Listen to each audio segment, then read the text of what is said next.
හරි ළමයි අද දවසේ සාමාන්‍ය පෙළ ලියන ඔයාලා වෙනුවෙන්මයි මේ වීඩියෝ එක මම කරන්න හිතුවේ. හරිද? ඉතින් මේ වීඩියෝ එකේ සාරාංශය තමයි ඉදිරි දවස් ටිකේ ඔයා කොහොමද වැඩ කරන්න ඕනේ කියන එකේ වැඩපිළිවෙල. හරිද? දැන් මම දන්නවා මගේ දැන් රිමයින්ඩර් පෝස්ට් එහෙම ගියපුවාම ළමයි ගොඩක් දෙනෙක් හරි තිබසෙ බයි කරන්න එපා සර් එහෙම කියලා. channel එකේ දාපුවාම ළමයි මැසේජ් කරලා තිබසෙ බයි කරන්න එපා කියලා. නෑ channel එකේ දාන්නේ බයි කරන්න නෙමෙයි. ඔයාලට පොඩි රිමයින්ඩ් එකක් මතක් කිරීමක් තමයි ඒ කරන්නේ. හරිද?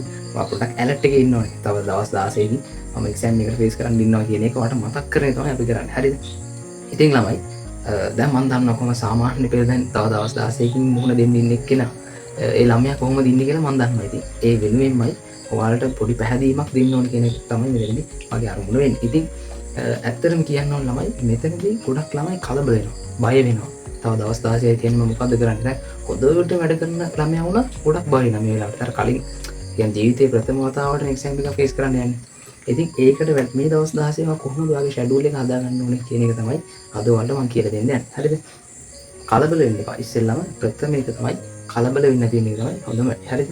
කලබල වුණොත් ඔයාලට වැඩේ අමාරු වෙනවා. ඉස්සෙල්ලාම කියන්න ඕනේ දැන් පුතා ඔයා දැන් පාඩම් කරන්නේ දැන් නවත්තන්න. රයිට්? ඒ කියන්නේ දැන් පාඩම් කරන්නේ ඔයා නවත්තලා තියෙනවා. හරි? ඒ කියන්නේ පාඩම් කරන්න එපා කියන එක නෙවෙයි. ඒ කියන්නේ ඔයාගේ පාඩම් වැඩ පාස් පේපර් අදාළව ඊට පස්සේ තියරි අදාළව වැඩ ටික ඔය අවසන් කරලා තියෙනවනේ මේ වෙද්දි. හරිද? මේ දවස් 16 දී දැන් මම රිමයින්ඩර් පෝස්ට් එක අපේ ක්ලාස් ගෲප් වල දැම්මා. ඉතින් එතනින් එහාට ඔයා මේ දවස් 16 කරන්න ඕනේ. දවස් 18ක් තිබ්බනම් අපිට ලේසි වැඩේ. හැබැයි 18ක් නෑ වාසනාවට. 16 තියෙනවා මේ වීඩියෝ එක කරද්දී. ඉතින් ඊ දවස් 16 ඔයා කොහොමද කරන්නේ? දැන් ඔයාට දවස් දෙක ඔයාට බෙදා ගන්න පුළුවන්. හරිද? මෙහෙම කරන්න. සබ්ජෙක්ට් 9ක් තියෙනවා. 9ට දානවා දවස් දෙක බෙදා ගන්න. හරිද? එතකොට තව දවස් දෙකක් මදි වෙනවා. මදි වෙන එකට ඔයා කරන්න වැඩේ මොකක්ද දන්නවද? දැන් දවස් 16න් ආයෙත් අපිට දවස් දෙකක් වැඩි කරන්න බෑනේ. ඔයා කරන්න ඕනේ ඔයාට හොඳටම ලේසි. කොන්ෆිඩන්ස් එක තියෙනවා ෂුවර් එකටම ෂුවර් මේක හොඳටම ලියන්න පුළුවන්. කියන ඒ සබ්ජෙක්ට් එක පොඩ්ඩක් අයින් කරලා තියන්න. රයිට්? ඒක ඔයාලට පුළුවන්. දැනටමත් ඔයා හොඳටම කරලා ඒක සක්සස් වෙලා ගියේ. හරිද? දැන් ඊළඟ පිළිවෙල තමයි මම ඔයාලට ලියලා දෙන්නම්. පුතා දවස් දෙක ගන්න. රයිට්? දෙක ගන්න ඔයා කීයද ගන්නෙ? 16ක් කියන්නේ අපි 8ක් ගන්න ඕනේ. රයිට්? 5යි 6යි 7යි 8යි. දැන් ඔයාට දෙවරක් කීයද? දෙවරක් 8 16යි. හරිද? දැන් ඔයාගේ මෙතන දවස් 16 ඇවිල්ලා තියෙනවා. ඔයාට සබ්ජෙක්ට් 9ක් තියෙනවා. රයිට්? සබ්ජෙක්ට් 9ක් තියෙනවා. ඒකේ දැන් ඔයා මොකද්ද කරන්න ඕනේ? මෙන්න මේ කාරණේ හොඳට පැහැදිලිව මතක තියාගන්න. අපි ඉගෙන ගන්න කාලෙත් අපි පන්ති යන කාලෙත් අපේ ගුරුවරුත් අපිට කියලා දුන්නේ මෙන්න මේ සිස්ටම් එක තමයි. හරිද? දැන් ගොඩක් ළමයි කලබල වෙලා අමාරු සබ්ජෙක්ට් එක ලේසි සබ්ජෙක්ට් එක මොකක්ද කියලා දැන් හරියට අඳුන ගන්නත් බැරුව ඒක ලේසිද මේක අමාරුද කියලා හොයාගන්නත් බැරුව සබ්ජෙක්ට් ඔක්කොම එකට තියාගෙන පාස් පේපර් ඔක්කොම එකට තියාගෙන අනා ගන්නවා. හරිද? එහෙම කරන්න එපා. හොඳම ලේසිම වැඩේ තමයි පුතා. ඔයා මොකද කරන්න ඕනද දන්නවද? දැන් ඔයාට අන්තිම දවසේ මොකද එක්සෑම් ඉවර වෙන අන්තිම දවසේ තියෙන සබ්ජෙක්ට් එක අරගෙන හෙට ඉඳන් අද ඉඳන් හෙට ඉඳන් නෙමෙයි අද ඉඳන් දැන් අද සර් ඇන වීඩියෝ කරන්නේ උදේ පාන්දර 12 පහ වෙලාගෙන් දැන් වෙලාව 12යි කාලයි. හරි? එතකොට අද ඉඳන් ඔයා පටන් ගන්න ඕනේ මේ දවස් දෙකට අදාළව ඔයාගේ විභාගේ අන්තිම දවසේ තියෙන සබ්ජෙක්ට් එක ඔයා දවස් දෙකක් අරගෙන ඉන්න හොඳට බලන්න. රයිට්? මේ දවසේ ඒ සබ්ජෙක්ට් එක අපි හිතමු තුන්වෙනි කාණ්ඩේ තුන්වෙනි කාණ්ඩේට අදාළ හොඳට බලන්න. රයිට්? ඒ කියන්නේ හොඳට බලනවා කියන්නේ පාඩම් කරන එක නෙමෙයි පුතා. ළමයි පාඩම් කරන එක නෙමෙයි. මම මීට මාස 3කට 4කට කලින් ඔයාට pass paper FCR system time management system කියලා වෙනම ඔයාට කරලා දුන්නා. ඒතකොට ඒ ටිකවත් කරලා තිබ්බනම් එනාට ඔයාට තියෙන්නේ මෙන්න මේ දවස් දෙක අරගෙන ඒව රිමයින්ඩ් කරලා බලන එක විතරයි. රයිට්? පාඩම් කියලා විතර නෑ. හරිද? ඒවා ආයේ නැවත බලන එක විතරයි ඔයාට තියෙන්නේ. තුන්වෙනි කාණ්ඩේ අන්තිමට තියෙන එක. රයිට්? 9 වෙනි දවසේ තියෙන සබ්ජෙක්ට් එක ඔයා අද ඉන්න අදයි හෙටයි බලනවා. හොඳට බලන්න. පාස් පේපර් ඔක්කොම තියරි ඔක්කොම උගන්වපු දේවල් හදපු ගණන් ඔක්කොම බලනවා. රයිට්? 8 වෙනි දවසේ තියෙන සබ්ජෙක්ට් එක මෙන්න මේ දෙවෙනි දවසේ බලන්න. රයිට්? අපි හිතමු දෙවෙනි කාණ්ඩය කියලා. අන්න ඒ දවසේ ඔයා දෙවෙනි දවසේ සෝරි මෙතන දැන් අපි හිතමු දවස් 4ක් නේ. අන්න දවස් දෙක ගන්න මෙතනට අපි ගන්නවා දෙවෙනි දවසේ. රයිට්?